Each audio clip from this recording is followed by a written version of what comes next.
Hey guys, it's Mitch. How's it going? Well, the wait is over. We're finally going to do some more Liefeld. You know when the last time I did some Liefeld was? That sounds like I'm doing drugs. You know when the last time we reviewed a Liefeld book was?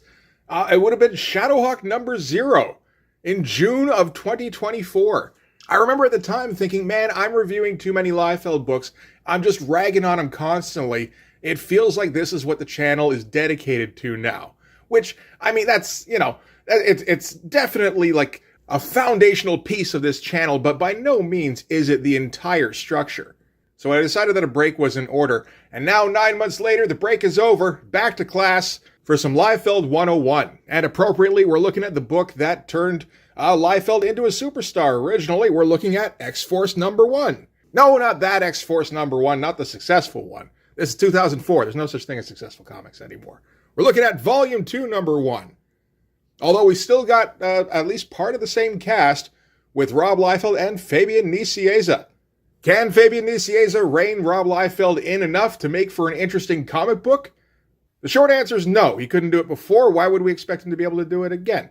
But before we get into it, if you enjoy the channel, if you feel like you might want to help out a little bit, go subscribe on my Patreon. Links are in the description, gives you early access to everything I do, helps out the channel, helps to buy new comics. Alright, so this is an interesting time for Liefeld. This is 2004. We're well past the days when Rob Liefeld and Image had their split. Liefeld went on to form his own company, Maximum Press, which eventually turned into Awesome, or something. Maybe it was the reverse. I don't know. Doesn't really matter.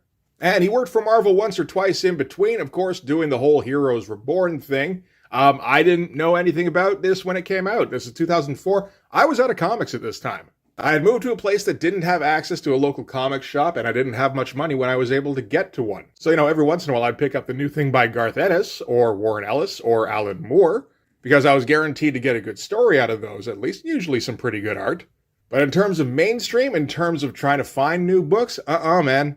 I had no idea what was going on. I didn't know Rob was doing this. I basically didn't know about, the next 20 years worth of comics. And in case you're wondering, well, wait, why do you have a channel then? Look, they don't make you take a test, all right? It's basically just, can you get views? And I mean, to an extent, I guess the answer is yes. I can get a couple hundred people to watch these things, which, beats standing and screaming on a street corner. Not that I'm confirming that I did that before this. So prior to this book, Liefeld had kind of reestablished ties with Marvel. Not to the point that anybody there trusted him, I think. These days, people at Marvel still hate Liefeld because of the Image split. These are people, there were people there that weren't born in 1992 who have a grudge against Liefeld for leaving Marvel in the lurch. That said, I imagine Rob Liefeld's individual efforts on his own as essentially a self-publisher were getting diminishing returns, and he wasn't exactly in the limelight anymore, and he felt the need to kind of boost his profile. And the Heroes Reborn thing had kind of done that.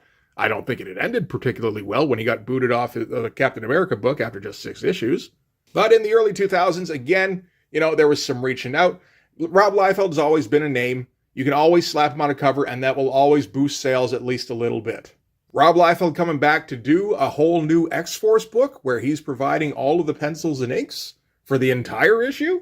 Yeah, that'll raise some eyebrows. And this is an interesting time in terms of Rob's style, where he's really bearing down on trying to increase quality, which is, shocking. I remember reading an interview with him from, right around the time he was doing the Captain America books, when he thought he was really upping the quality there by increasing the page count. Because if you remember from my video on Captain America number 1, that was like a 50-page book. The pages were all shit, every single one, but there were many of them. Here, he seems to have figured out that, no, maybe your compositions do get some people excited. Probably 12-year-old people. But really, it's down to the amount of rendering, the number of lines. Todd McFarlane was right. It's not about how artsy you can be, it's about how many lines you can get down on the page. And I think Rob is finally taking that to heart a little bit. You can see it right here on the cover. In terms of a composition, this is not particularly good. If we're following the directional device on Cable's gun here, there's a bit too much focus on Cable's crotch. Not to mention, this arm, pretty badly foreshortened. That's kind of stumpy. And anybody who's not Shatterstar or Cable is more than a bit of an afterthought. That said, I think Liefeld has been reading some Wolverine from a few years before this, when Lionel Francis Yu was drawing it. Because some of this does kind of remind me of that. It was like random pen strokes. There's definitely bits of his old style in there. You can see it in like the hatching along the leg, that sort of thing. But he's got a new technique he's figured out for abs that looks pretty good, where it's also got like fabric stretched over it. And yeah, just more hatching all over everything. More lines on the face. The face appears to be more structurally sound. And hey, textures on the pouches, which makes them look weirdly like rubbery. I'm going to say this is actually a step back for Liefeld. He's always had like very good fidelity when it comes to his pouch drawing.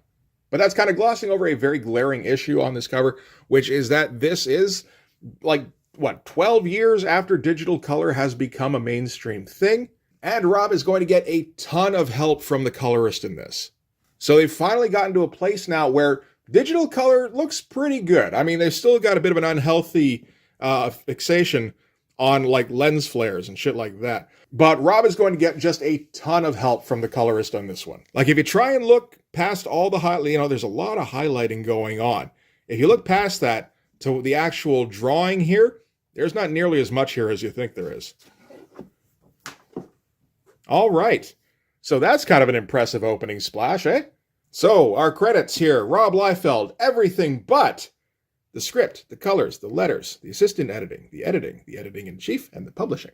So, in other words, he drew it. I do like the fact that there are 4 editors overseeing this thing. Just making sure Rob can stick to a deadline, or, close enough. And we're opening up with a guy called the Traveler. Okie dokie, why not?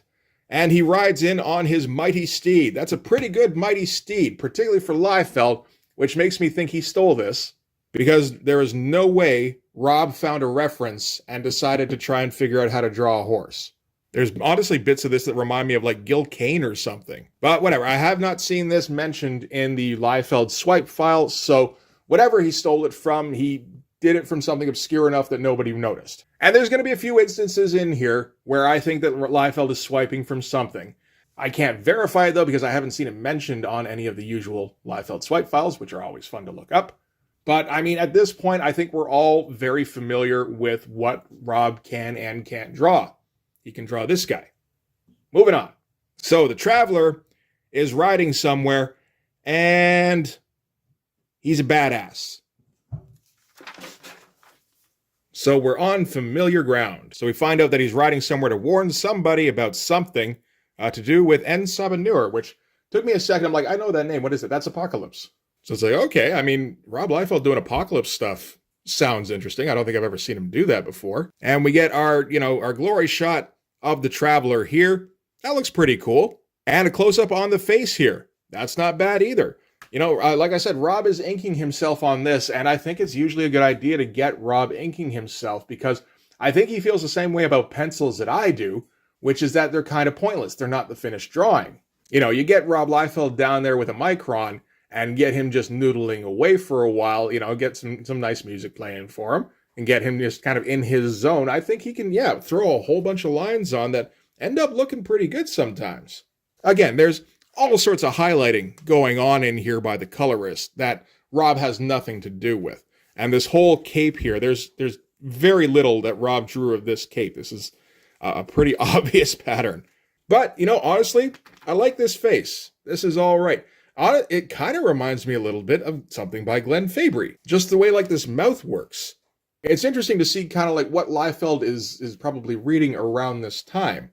Because he does soak up stuff and he does try and, try stuff out every once in a while.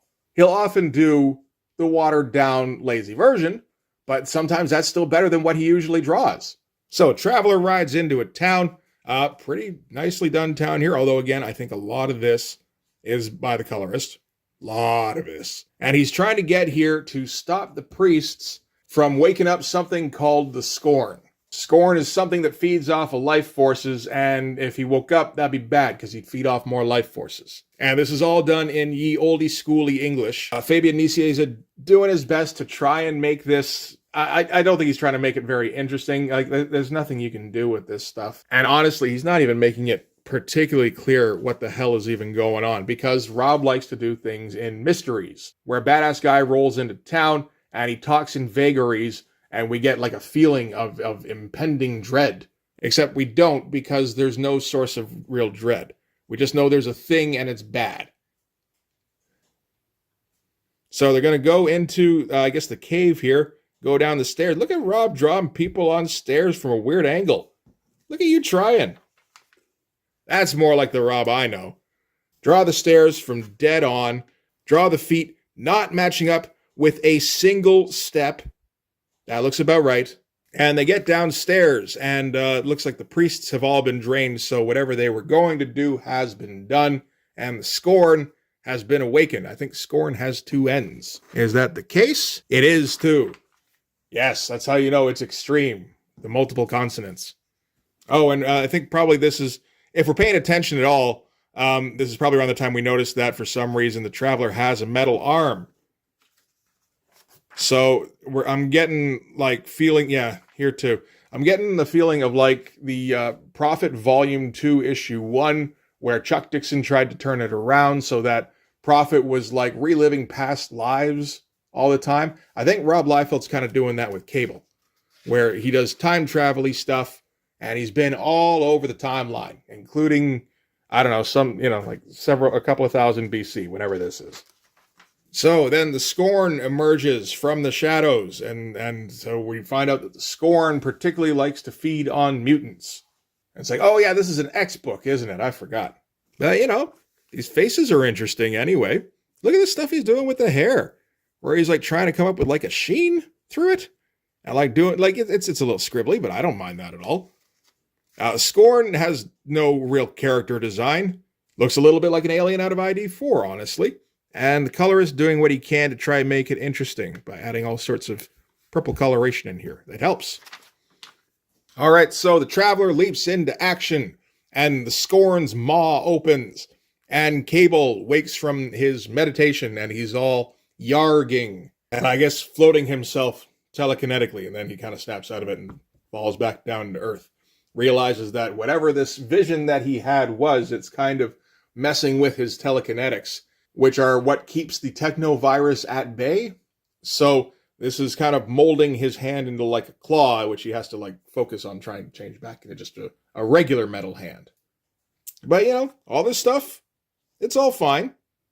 Poses are a little goofy, but like nowhere near as goofy as they could be. I mean, if we remember how Captain America #1 looked, do we remember that? I mean, I remember it a little bit. This is way beyond that shit. It's like he's actually trying here. So, Cable is all concerned about the vision that he had. Domino quips, which Domino does often. And that's when minimally designed ninjas bust in through the window. And it's, oh shit, I didn't realize this was Brigade. So now it's time to fight the minimally designed ninjas. Everything looks fairly solid here, really, for the most part. I kind of like this shoulder on Domino, although it's a little bit dislocated, but for, apart from that. Separated shoulders and MCL tears, all that is like second nature for like extreme comics. I've got no problem with that whatsoever. Like throwing all sorts of little nonsense muscles in on the arm here. I like that. That's all right. All sorts of shinies going on to make it look like it's better than it is. But it's 2004, that's to be expected. And same here, where like all the shards of glass have some kind of reflection, which makes it look a bit more exciting than it would actually look. More fighting happens. Bad punch. I don't know what's going on with Vogue, where all of a sudden she's 8 feet tall, but apparently that seems to be... Wait, is it Vogue? Domino. Shit. They're the same thing, right? But yeah, like, Rob has completely forgotten how to proportion her. Like, she looks like... like some kind of giant here. How did she look before? We didn't get a very clear shot of her next to Cable, I don't think. And, it looks like they won. And the minimally designed ninjas disappear as they fade back into the future. So this confirms for Cable that this was the Order of the Five Blades, who are some future organization who are all against mutants, because mutants are growing out of control and humans are fighting to try and retake the planet. And that's something to do with ninjas. Oh, and this is around the time when Cable has his Spear of Destiny, because that helps him to focus his telekinetic powers. And Rob Liefeld still doesn't know how to draw a woman's mouth without making it look like a balloon animal. So, knowing that what are they fucking called already? I already forgot. Oh yeah. Knowing that the Order of the Five Blades is involved, that indicates to Cable that they are after the Five Fingers of Annihilation, which is a single, poorly designed dagger. So now they have to go to the place that holds the Five Fingers of Annihilation, which, naturally, is in the Himalayas. Ninjas are involved. As soon as you involve ninjas, you better be going to the Himalayas. And don't forget to pack your tattered rag to wrap yourself in. All right, and so we're going to some temple where some monks are kicking out Shatterstar. So we're seeing Shatterstar again. Apparently Shatterstar has been sticking around here and trying to train himself in the ways of the Five Fingers of up your ass. I don't know. 2 hands there, son. And he's been there a while, but it turns out that Shatterstar is too badass to train with monks because they want him to eventually try to achieve peace. But he is full of rage and conditioner, and he will not listen to reason. So here we get our big shot of Shatterstar here. That's not bad. He's starting to lose the plot with these abs. I think this is the beginning of the plastic bag full of apples approach that he would later take. But I like the shapes of the arms. Those are pretty nice. Liefeld always does nice hair.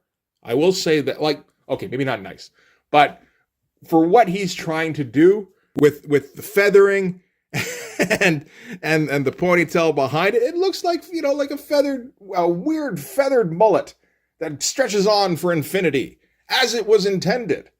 Again, getting a lot of help from the colorist in here. All sorts of highlights going on, but it's still, the basic shape is Liefeld, and the basic shape is, it works. Also going with a very thick outline, which I don't think I've seen Rob do before. And, that's another thing that it always works. And it's interesting to see him pick something up, particularly since I'm pretty sure he's going to forget all about it within like an issue or two. Or maybe not even an issue. Look, maybe a page, because he could have used it here.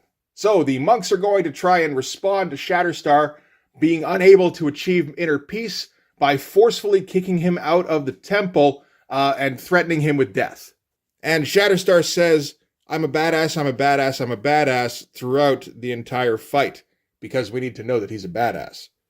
So in case you were wondering, yes, Liefeld probably does have some kind of influence on the script.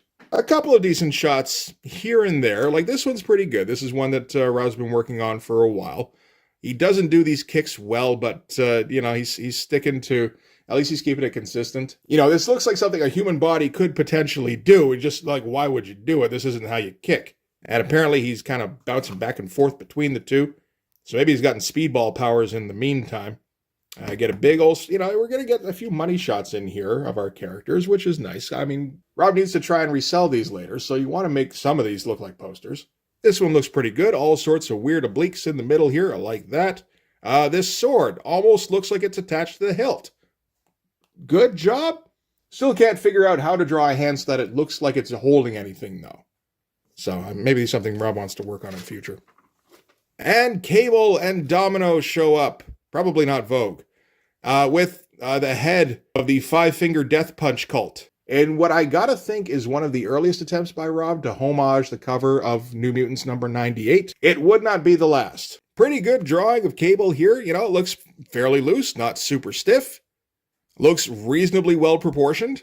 Except standing, I don't know why everybody who's old has to be 3.5 feet tall, but apparently they do. He's remembered how to draw abs for a second again, so good for you.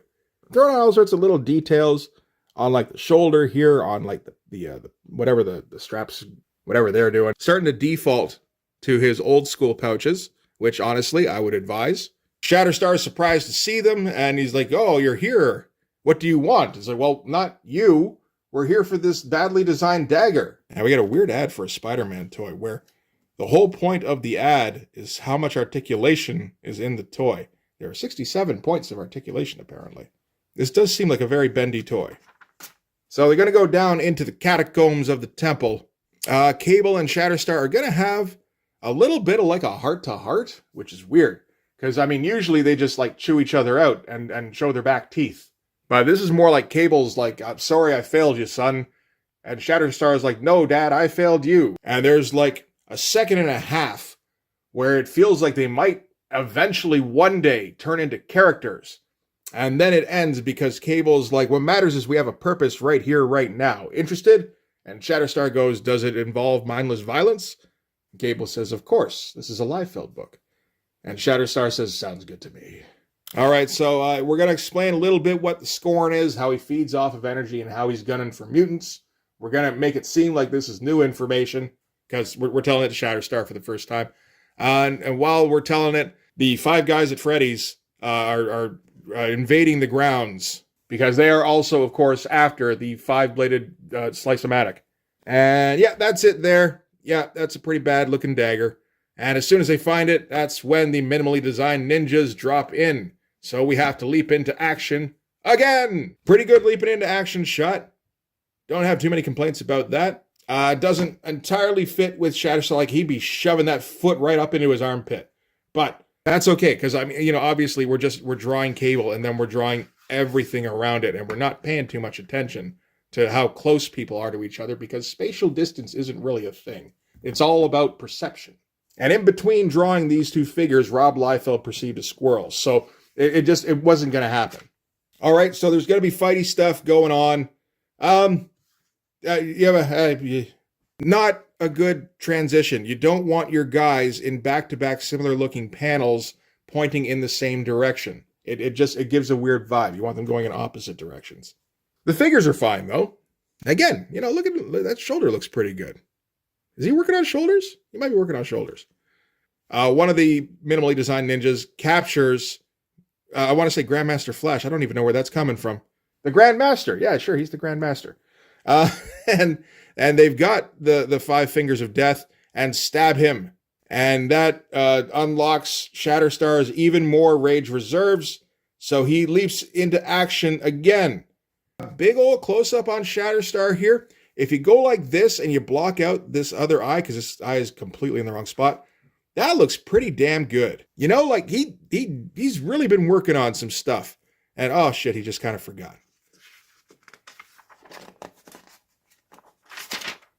And Shatterstar says, I'm a badass, I'm a badass, I'm a badass.